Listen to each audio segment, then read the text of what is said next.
Welcome to the Daily Update. This is being prepared Monday, May 9th, where we'll look at the action in the market today and then see how things look for Tuesday, May 10th, and another down day.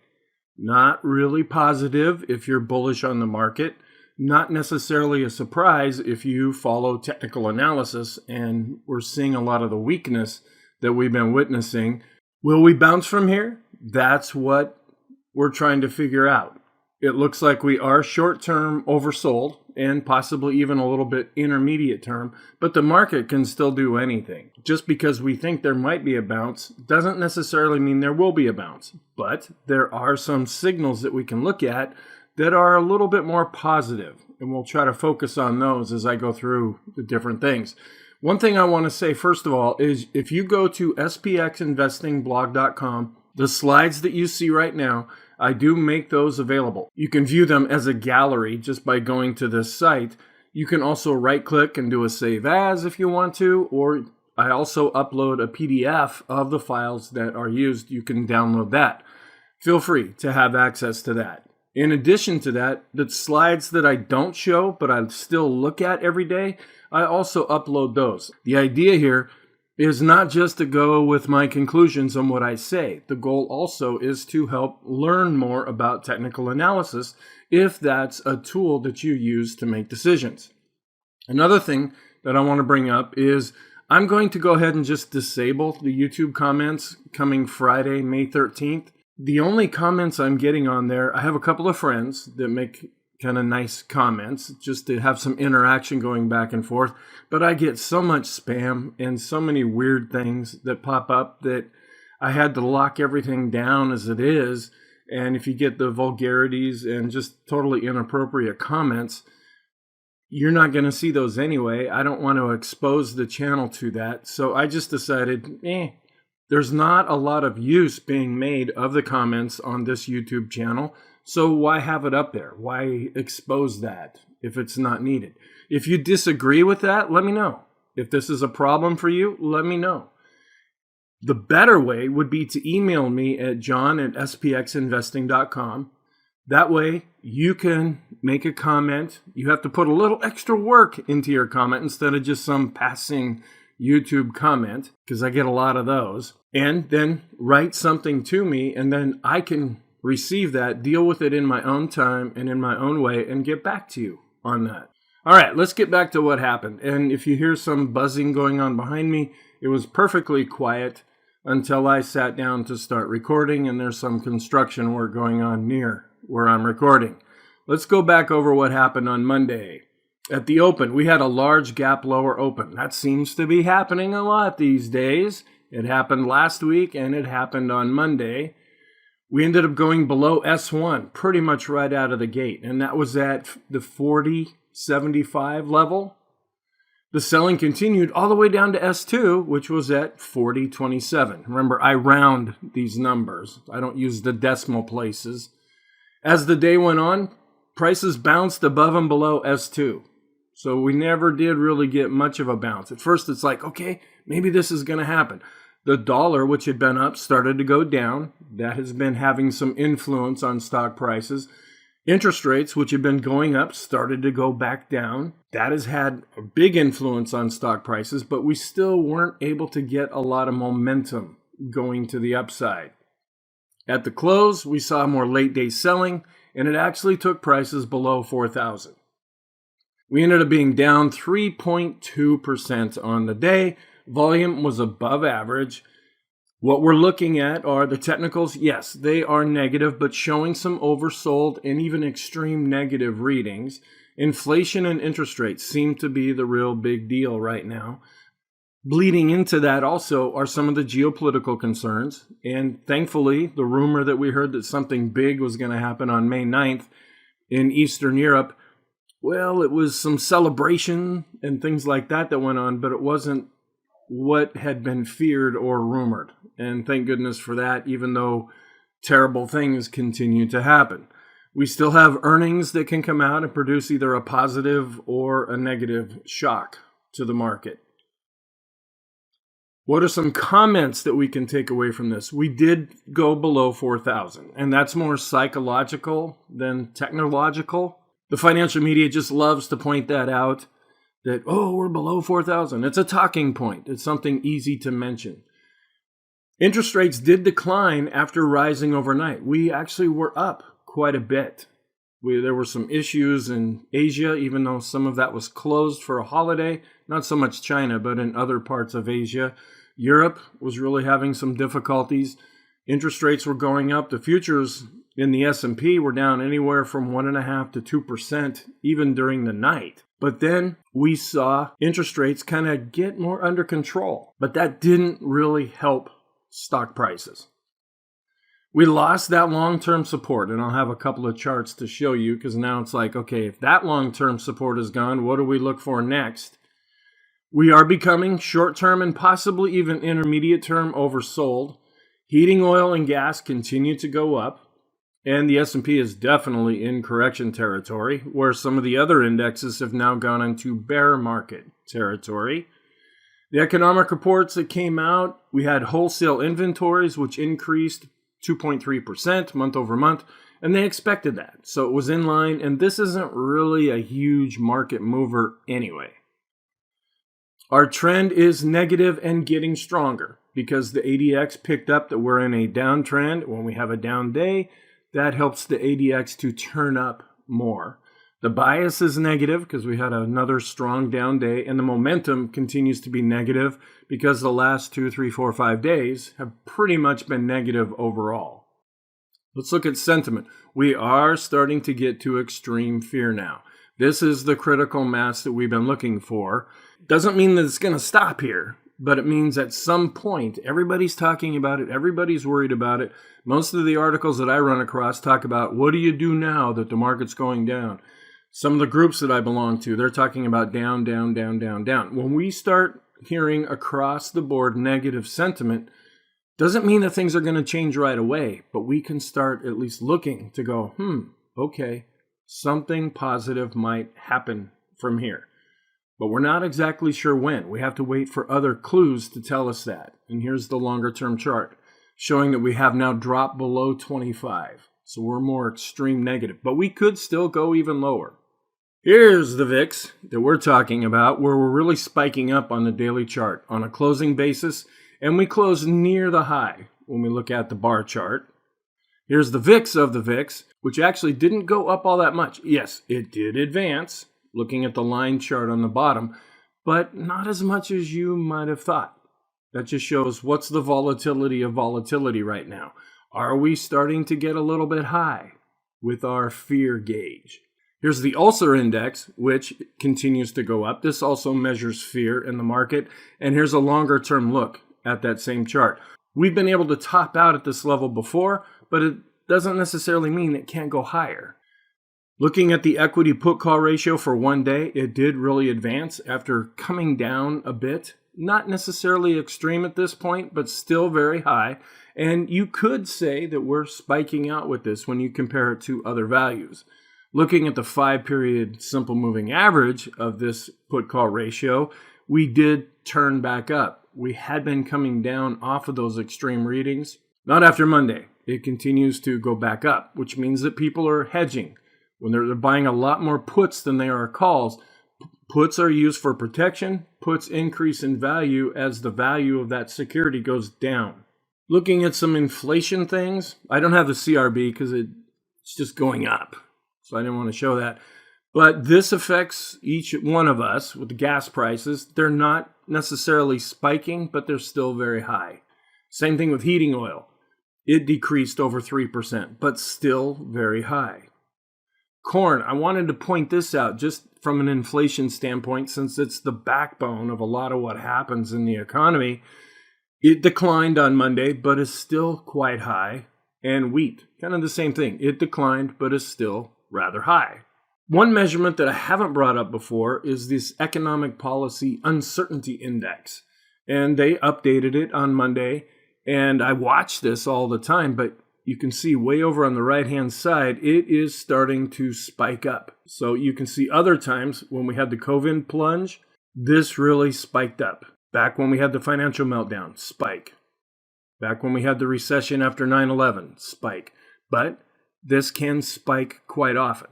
It's just one measurement that we use to look at things overall.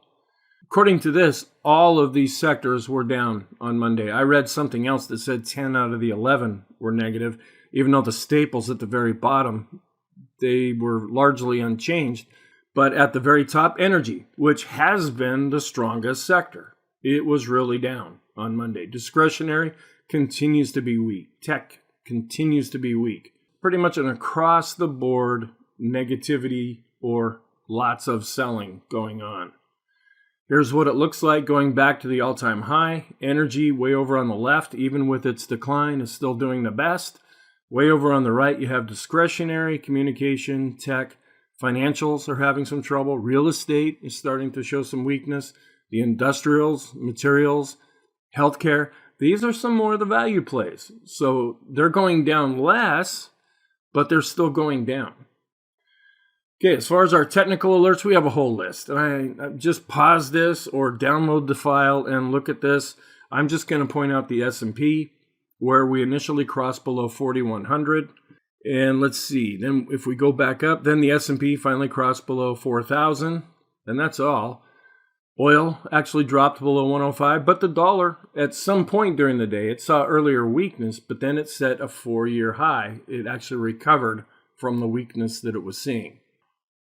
Intraday, looking at the chart from Monday, we gapped lower right at the open, right at S1, and went down from there.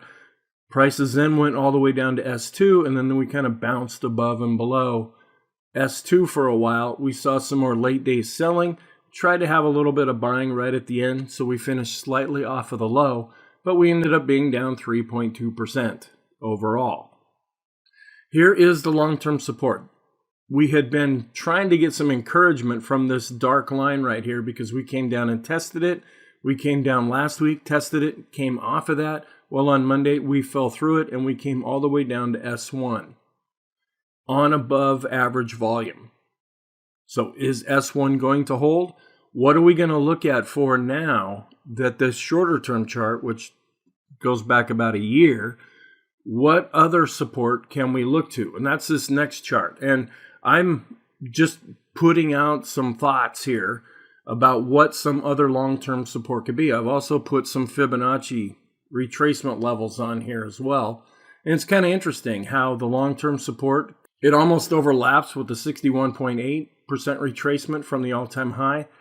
But here are just some previous lows. And there's nothing magical about these. I could have picked other ones too.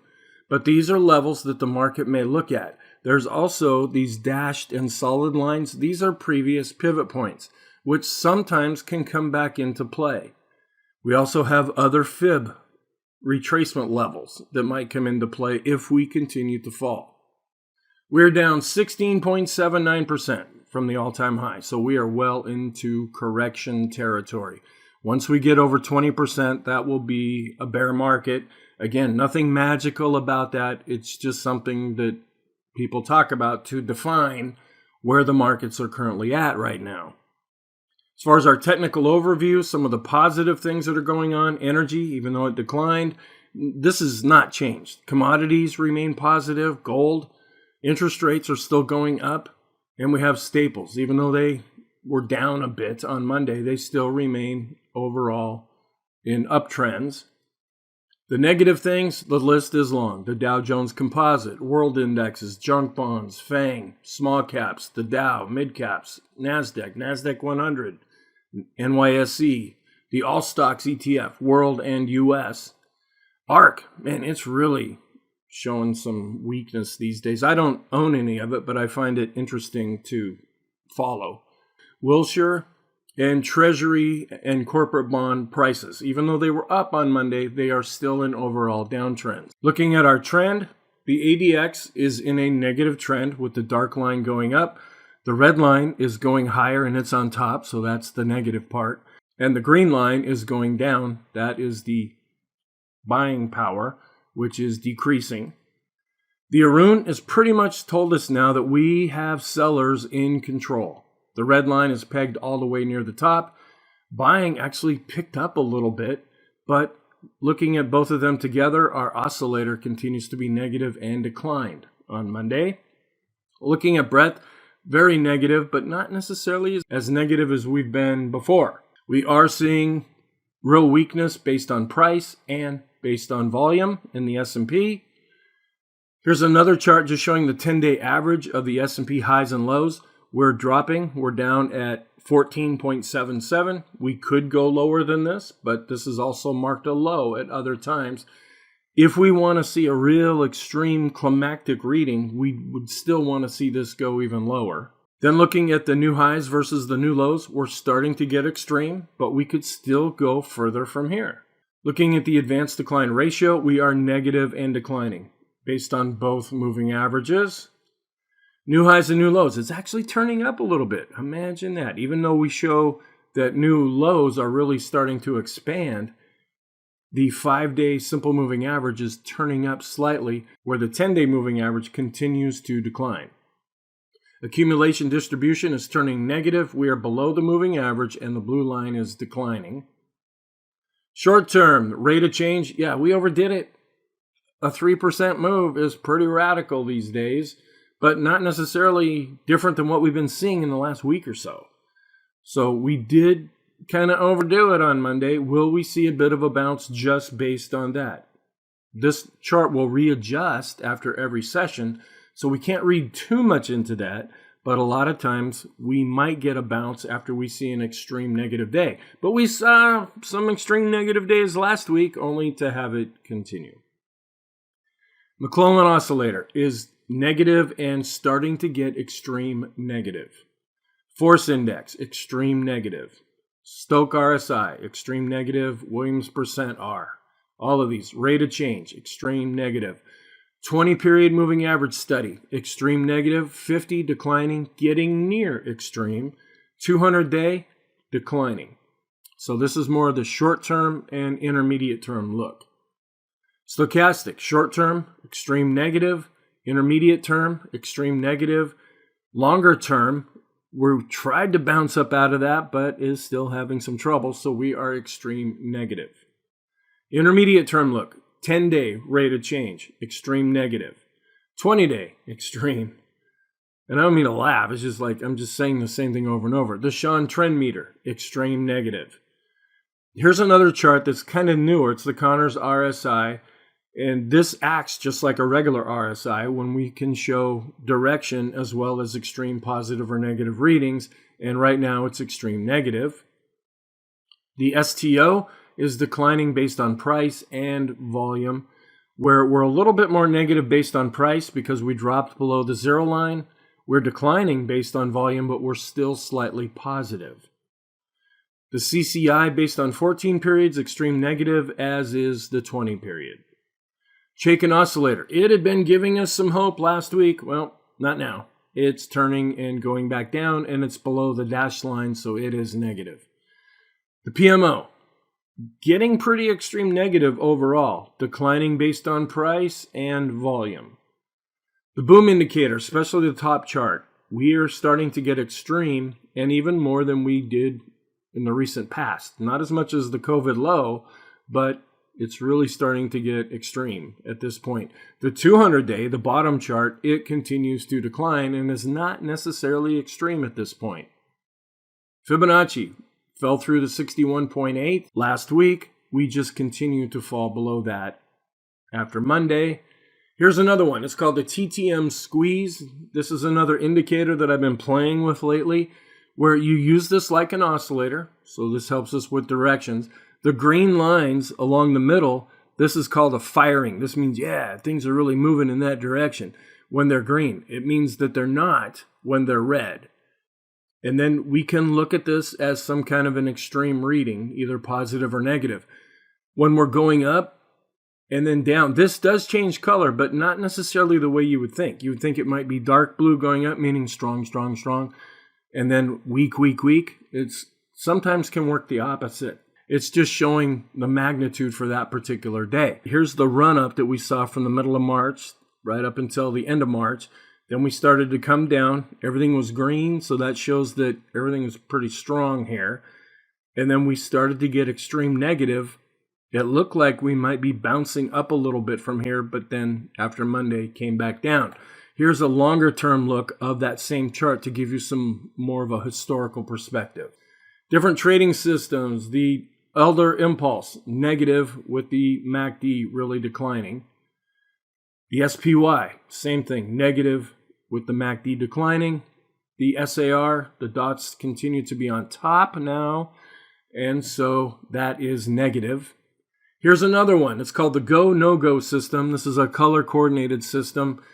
They got the old blue and the purple thing going on here. And you can just see visually where when it's green or blue, that's more positive. That means go. When it starts to turn purple, that's more no-go, and that's predicting more downside action. Well, we're pretty much in a no-go fashion these days. Just trying to see if this is helpful to us. Different charts. Renko added a couple of more boxes. So we're looking negative there. 3-line break, also looking quite negative. The point and figure chart generated a new signal that it's seeing, and this is a double bottom breakdown. You see the new zeros in red, and we are really starting to break down. But we still have this blue line underneath showing an overall uptrend. Longer term, we are below the 200-day moving average. The rate of change based on 250 periods, that's pretty long. Looking back, we continue to be below zero at minus 1.77%. And here's a longer term look at that same chart to give some perspective. The moving average study that we do based on 50 period moving averages, starting to get extreme negative, declining on the 150 and 200. The rate of change looking back 200 days, not quite as far as 250, but this also is a longer term view on things. It continues to be negative, and here's a longer term look at that chart. Then the special K continues to be negative. This is a longer term oscillator that we use. Looking at the broad markets in stocks, this just gives you a visual look at the S&P and how it's been declining, the mid caps, and then on the bottom are the small caps. The NASDAQ 100 is showing a lot of weakness, and with that, the Vixen is really starting to spike up, both on a bar basis and really a lot more on a closing basis. A lot of fear coming into the NASDAQ 100. The diamonds are negative, and the Qs are negative. Looking at other markets, the dollar ended up being unchanged on Monday. It was stronger earlier in the day, then got kind of weak, and then was able to come back and repair a lot of those losses, but still doing quite well overall at 103.69. Oil also declined on Monday, but is still quite high at 103.09. We're watching diesel right now because this can have a huge impact on the U.S. economy, and those prices continue to go up as of the last time this chart was updated on Monday. Bonds, really seeing some weakness overall based on prices. Very, very oversold right now in a big decline based on price. Then we did see a decline in interest rates on the further out ends of things, but looking at the 3-month, we continue to go higher. And we're still following the Japanese yen and some of the situation in Japan with their bonds that they may have to be selling, and then selling a lot of U.S. bonds in the near future. As that plays itself out, the yen has really been getting weaker. Also, with problems in Europe, the euro has been getting weaker as the dollar has been getting stronger. So what's then our outlook for Tuesday? The technicals are negative and to a large degree oversold, at least on a short-term basis. Even on an intermediate term basis, the markets are breaking below this trendless range that we've been in for all of 2022. Growth and value, the battle goes back and forth. The economic reports coming out on Tuesday, the NFIB, Small Business Optimism Index, not a big market mover. The big one is going to be Wednesday. We've got CPI coming out on Wednesday, and then PPI on Thursday, and then consumer sentiment on Friday. Those are the bigger ones. Geopolitical events, Russia, Ukraine, that could explode. It's very negative, and anything could happen to potentially influence the markets that way. They're still doing the lockdowns in China. and that could have an influence on the economy.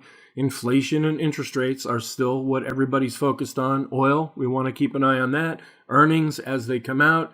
Not so much Fed speak right now, unless you hear a speech or some kind of an interview or something going on. You never know when these folks might be saying something. They're followed around like rock stars. So if they do say anything or they stumble or they eat something and have an upset stomach, my gosh, it's like everybody hears about it. And then the situation that potentially could be developing in Japan that's been developing for a long, long time.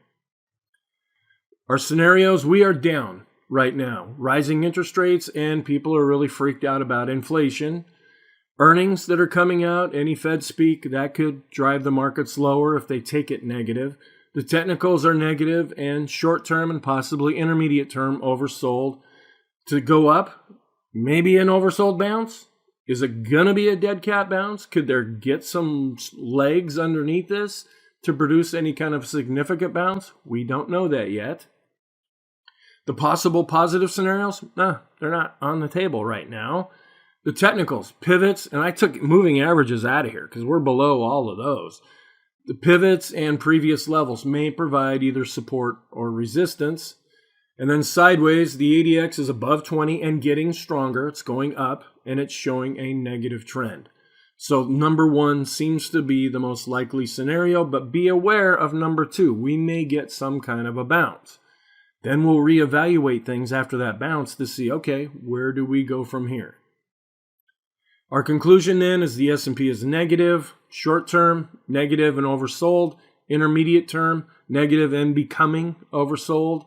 With the oscillators, they're all going down. We're well below all the moving averages. Long term, we're below the 200-day simple moving average. So thank you very much. Have a wonderful Tuesday, and I'll prepare the next video after Tuesday's session.